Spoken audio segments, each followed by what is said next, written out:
안녕하세요. 문경 옥천암 도원 관용 스님입니다.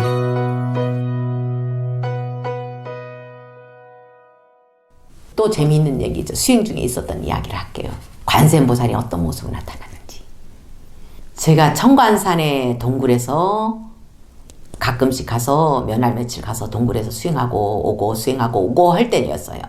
그날 여기에서 비가 오고 있는데 그쪽에는 비가 안 온다는 일기예보를 듣고 출발했어요. 4시간 반을 달려서 청관산을 도착한 거예요. 계속 비가 오는 거예요. 주룩주룩. 그까지 가는데 어떻게 다시 돌아와요? 비 오는데 올라가야죠, 산을. 산을 올라가려면 2시간 넘게 올라가야 되거든요. 비도 오는데 비 맞으면서 이 무거운 짐을 짊어지고 올라가고 있었어요. 올라가고 있었는데 청관사라는 절이 있거든요. 그 천관사에서 습속에 발을 딱 들여놓는 순간에 진돗개 한 마리가 내 앞에 나타난 거예요. 비도 주룩주룩 오고 앞도 안 보이는데 나타나가지고 얘가 내 앞길을 인도하는 거예요. 앞장서가지고 가는 거예요. 내가 짐이 무거워서 쉬고 있으면은 어디로 숨어요. 그래서 내가 출발하려고 딱 일어서면 또 나타나요. 비가 오니까 개들의 그 비릿한 냄새 있죠. 그 냄새가 맡아져요. 근데도 눈도 안 마주쳐요. 어디로 사라졌다가 내가 일어서면 또 나타나요. 그래서 앞길을 딱 인도해요. 앞장서가지고. 거긴 길도 없는 길이거든요. 대나무 숲을 거쳐서 동굴을 가야 되는, 얘가 앞장서가지고 길을 안내하는 거예요. 그래서 헤매지 않고 그 빗속을 동굴까지 가게 된 거예요. 동굴까지 딱 도착하니까 눈도 안 마주치고 가까이도 오지 않던 애가 내 엉덩이를 핥아주고 내 손을 핥아주고 주룩주룩 맞아갖고 물이 뚝뚝 떨어지는 그 손을 핥아주고 내려가는 거예요. 나중에 그 청관산에 아주 토박이가 있거든요. 그분한테 연락했어요. 혹시 청관산에 진돗개 있냐? 아, 누가 진돗개를 풀어놔요? 이러는 거예요. 관세음보살님이 그 하얀 진돗개 모습으로 길을 안내한 거예요. 어떤 모습으로 나타난다는 거예요. 그래서 분별을 하지 말라는 거예요. 우리는 딱 정해놓고 이 모습은 부처고 이 모습은 개야. 개가 어떻게 부처가 돼? 개가 무슨 관세음보살이야? 이렇게 분별을 하지 말라는 거예요. 제가 반야신경을 신중전에서 읽는 이유를 얘기한 적이 있죠. 왜 반야신경을 신중전에서 읽습니까? 신장님으로서 천신으로서 보살행을 하는 존재들이 있고 축생으로서 우리 호야처럼 보살행한 존재가 있고 복순이처럼 이렇게 말벌로서도 보살행하는 존재들이 있고 지옥 중생 중에서도 보살행하는 존재들이 있다 했죠.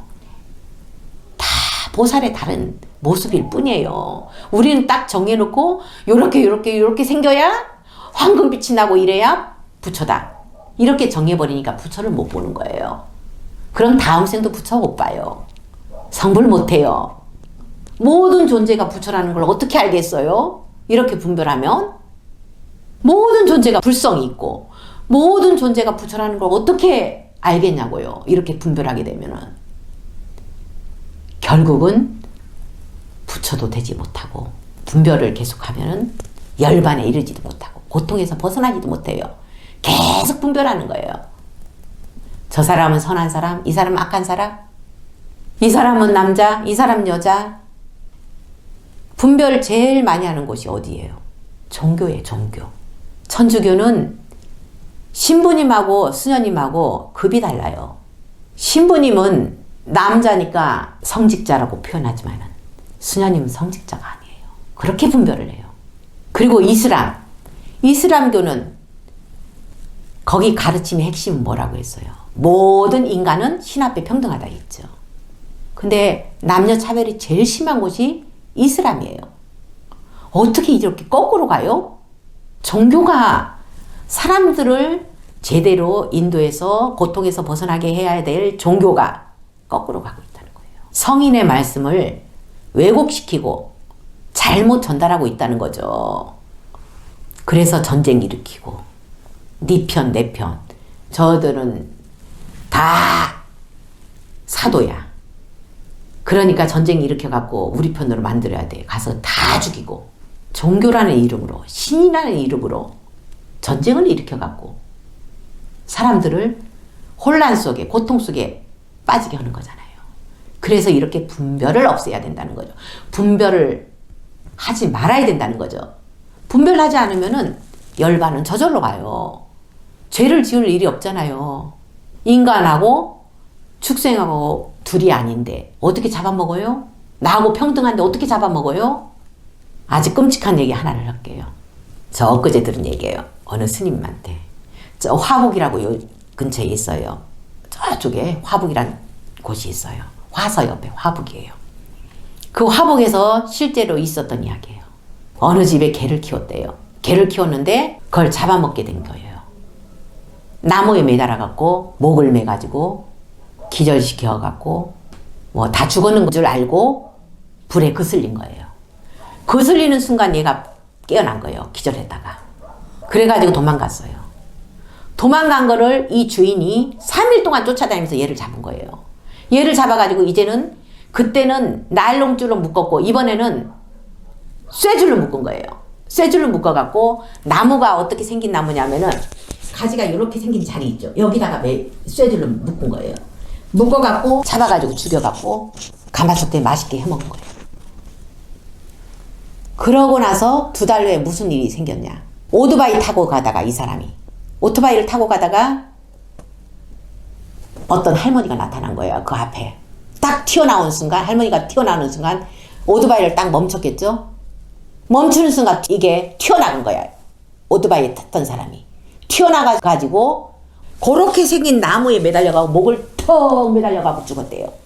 그 자리에서 2달 만에 개를 잡아먹은 지 화북에 가면 그 소문 지금 다 퍼져 있대요. 어느 집에 그런 일이 있다는 거. 인과가 이렇게 무서워요. 인과가 이렇게 무섭다고요. 제발 분별하지 말라는 거예요.